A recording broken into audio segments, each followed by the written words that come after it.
Max is a dog that kind of wandered onto my boyfriend's base in Afghanistan.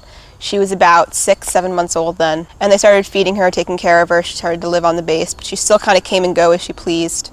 Another dog bit another soldier in a different company, so they were ordered from the chain of command to give away all their dogs. But Max didn't like locals, and so they couldn't put her back with a local. They couldn't release her into the wild, so her only option to most people would be to put her to sleep.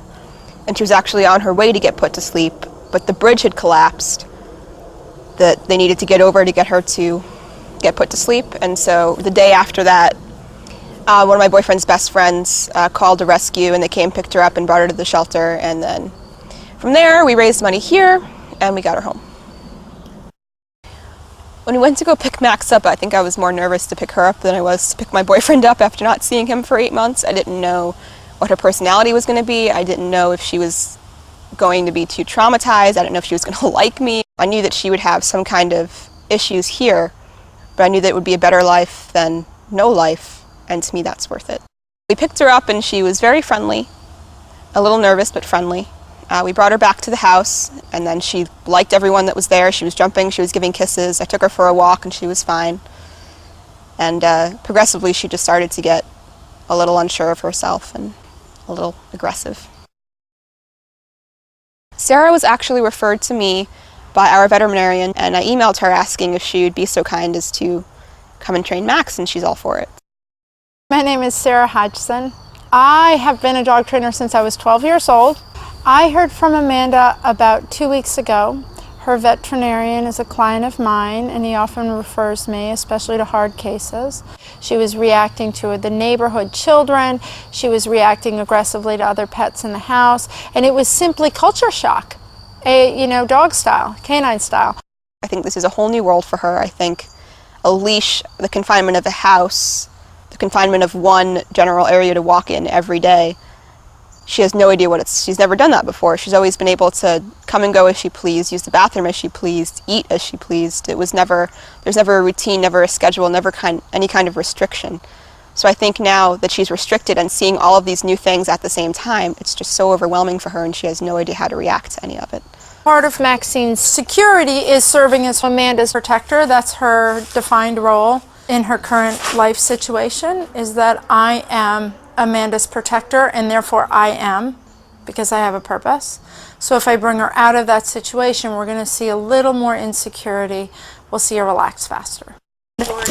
Oh, interesting. Hold on. Go back in. No, Bubby. No. So again, that whole protector, I'm Amanda's protector. As soon as she came back in, she came right back at me.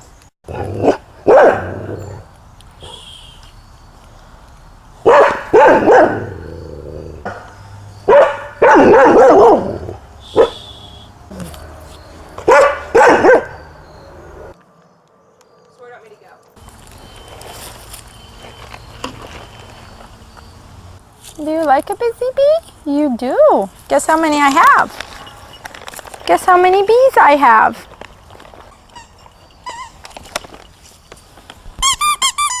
I have 2 bees.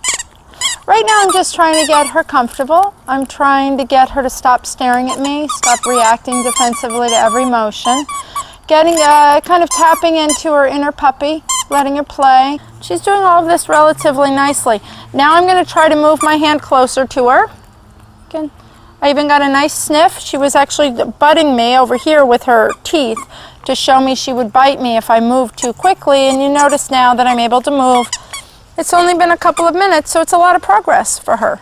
Now I'm going to slide down to her level. I'm going to see how she does with me relatively face to face. I'm coming over here, not at her.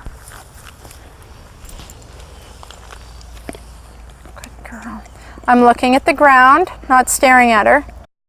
I had a really positive experience to how much progress we made with Maxine. I was a little surprised when I first met her how reactive she was, but once I channeled that inner puppy and I earned her trust, it was fascinating for me to see how quickly she trusted me. She allowed me to put a training collar on her. She allowed me to handle her. And the problem is in part her socializing to this new world, but it's also her relationship with Amanda and her perception that she's Amanda's savior and protector. I've never experienced at so many levels such an emotionally distraught and traumatized dog. How will Maxine do? It's really in human hands right now.